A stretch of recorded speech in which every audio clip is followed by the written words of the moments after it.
Siguro masasabing mamas boy, kahit naman siguro sino.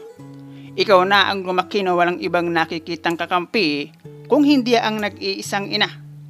Na mula sa aking pagkabata ay laging nandyan para sa akin. Nasimula nang magkaroon ako ng isip ay mas nakikita ko sa aking ina ang importansya ng tunay na pagmamahal. Elementary at kahit noong high school ay nasanay na kong si ina ang siyang lagi nag-aasikaso sa akin. Madalas ko ang marinig si ama na para bang nagsiselos na dahil tila sobra naman daw ang atensyon na ibinibigay ni ina sa akin. Yung tipong kahit noong high school ay madalas pagtinginan kami ng aking mga kaklase dahil sa kakaibang lambing naman daw ni ina sa akin. Tinalo ko pa raw ang isang batang sanggol kung arugain ni ina. Sabi ko naman, ganun na iyon kahit nung ako'y elementary at sanay na ako sa kung anuman ang aking marinig at walang mali siya iyon sa akin. Pero naging iba ang usapan noong makagraduate ako ng high school. Nag-boarding house ako para mag-aral ng college at si ina ang nag-iisang aking madalas ay bisita. Hindi ako nakakaramdam ng ni kapirasong kabulastugan.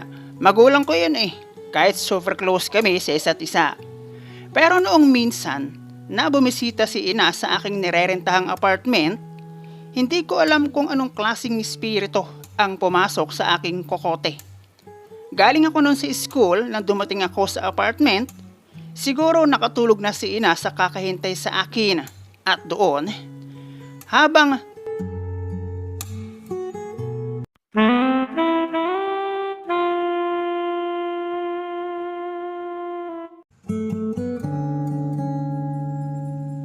itago mo na lang ako sa pangalang Junie, 38 years old, single father para sa aking uniko iho. Tatlo kaming magkakapatid, 2 babae at ako ang gitna na nag-iisang lalaki. Hindi katulad ng ibang pamilya, lumaki kaming magkakapatid na sagana kahit pa si ina ay isang house mother at ang kanyang kung minsan ay pinagkakaabalahan kapag wala kaming eskwela ay buksan ang kanyang isang maliit na sari-sari store dahil isang seaman sa ama.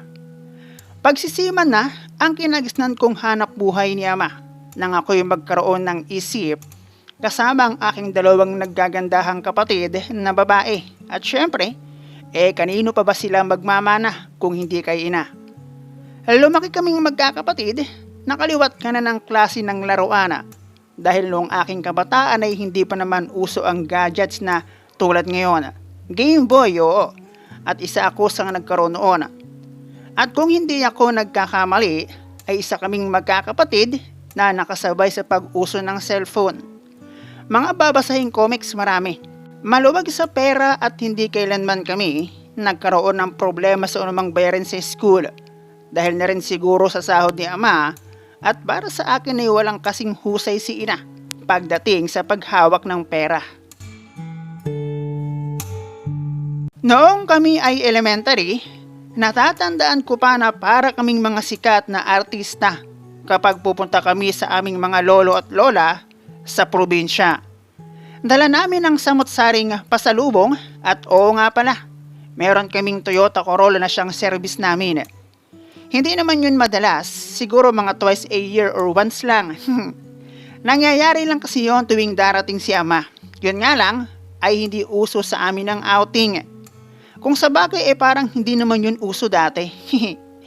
Maganda si ina at syempre hindi ko naman pwedeng sabihin na syongoy si ama. Sino pa ba ang magtataasan kundi kami-kami? Maputi at masasabi kong bilang si ama ay isang seaman at responsabling padre di pamilya ay deserve niya ang magkaroon ng isang misis na tulad ni ina. Noong aking kabataan, kahit ganoong maluwag kami pagdating sa pera, ay wala kaming kasambahay at si ina ang siyang hands-on sa amin. Ramdam ko iyon lalo't higit sa akin na nag-iisang lalaki.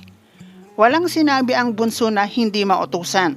Dahil sa aming magkakapatid, ako ang hindi mautusan. Ako ang batas at paborito ni ina. Na kung minsan nga, noong high school ako, naririnig ko pang parang nagsiselos si ama dahil sa sobrang lambing sa akin ni ina.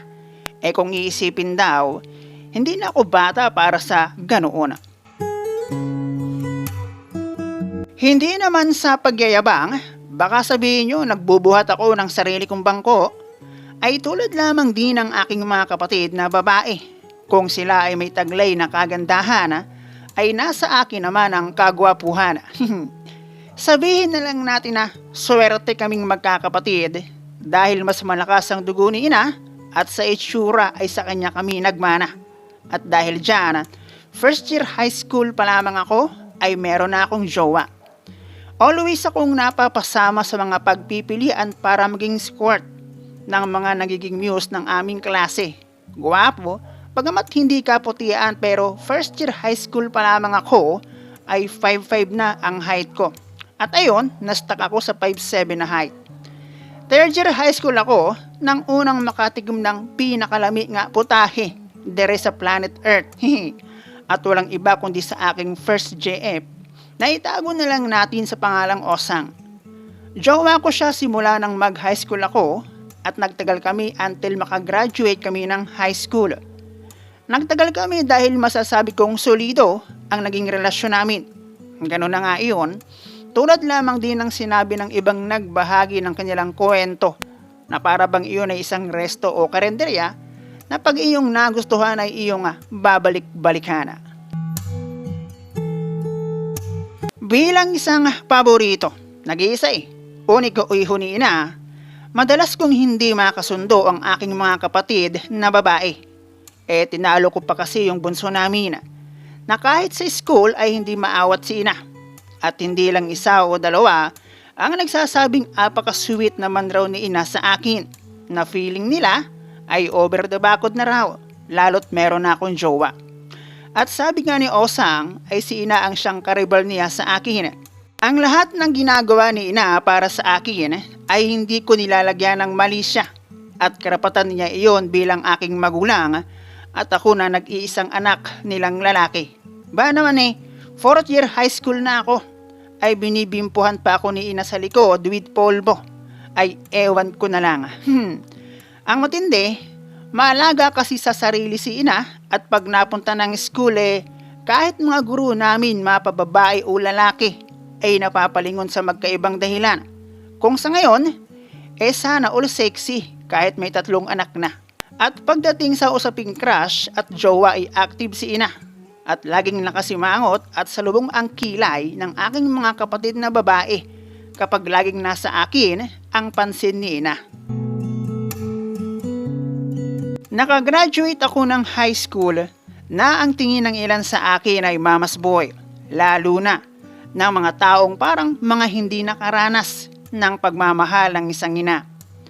Noong mag-college ako, nag-apartment ako dahil medyo may kalayuan sa bahay kung magbabalikan ako.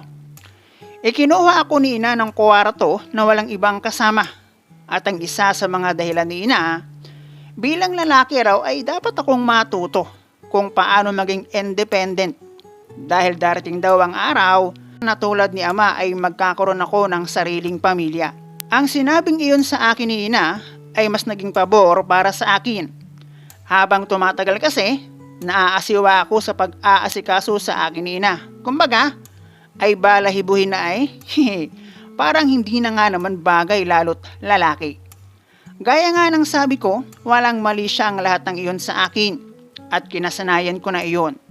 Pero syempre, college na ako, bagong kakilala. Okay lang noong high school, dahil ang ilan sa kanila, elementary pa lamang alam ng ganon si ina sa akin at alam ng karamihan na nag-iisa akong lalaki sa aming magkakapatid.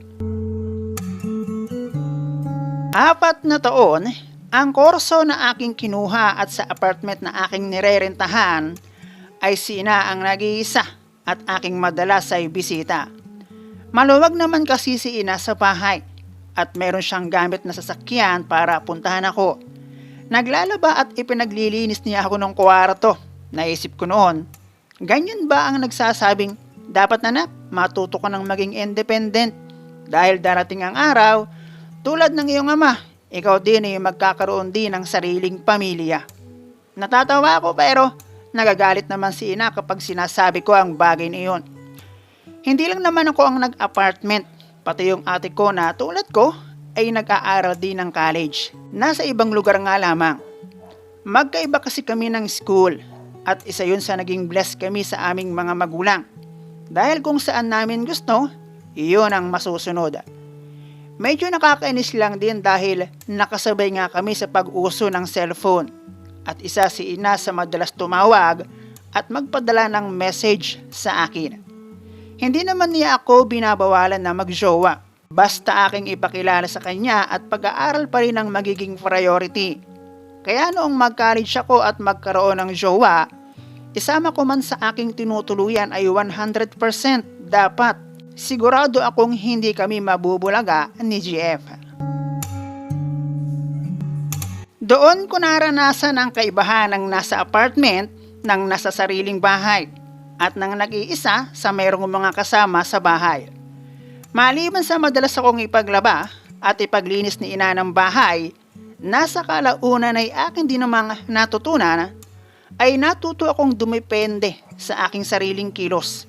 Simula sa pagising sa umaga, preparasyon, hanggang sa pag-alis at mga gagawin sa aking pag-uwi sa hapon. First year college ay hindi ko rin pinalampas ang pagjojowa. Ay kahirap naman tumanggi sa grasya ay. Hindi naman sa pangaano, ay ako ang ginagastusan na para bang hiyang-hiya si babae. Pag ako ang gagastos kahit alam nilang may kaya ang aming pamilya. Kung hindi ako nagkakamali, paldo si ina pag darating ang sahod ni ama. At isa ang nag-iisa sa magandang pagkakataon kung nag-a-apartment ka at meron kang jowa. Alam nyo na, at talagang mahirap siyang iwasan, promise. Second year college ako, noong minsan na pag-uwi ko ng hapon sa apartment, nandoon si ina at nakatulog na sa paghihintay sa akin. Sabado kasi iyon at sinundo niya ako para hindi na ako mamasahe pa uwi. Nang habang nagpapahinga si ina, ay pasukin ang masamang hangin ng aking kokote. Naisipan kong buksan ang zipper ng kanyang bag, kinuha ko ang kanyang lipstick, at habang sleeping beauty si ina, ay marahan kong ginuhitan ang kanyang noo ng isang malaking cross. At sa isang bahagi ng kanyang pisngi naman ay isang X na malabatusay ang datingan. At saka ko pa lamang siya ginising. Sayang, hindi pa kasi uso ang Reels at TikTok dati. Pero buti na lang, dahil pinagsisihan ko ang bagay na iyon. Mahal at buo ang aking respeto kay ina. Para sa akin ang bagay na iyon, na ang iyong pagtripa ng iyong magulang ay isang napakasamang ugali at hindi dapat. Kurot lang naman ang aking inabot nang mabisto nina ang aking ginawa. Pero yung makita kong tinatawanan ng ibang tao si ina na hindi niya alam ang dahilan ay masakit para sa akin lalo't aking kasalanan. Ang ayos ng forma mo tapos may cross at X ka sa muka. Ewan ko lang kung sinong magulang ang matutuwa.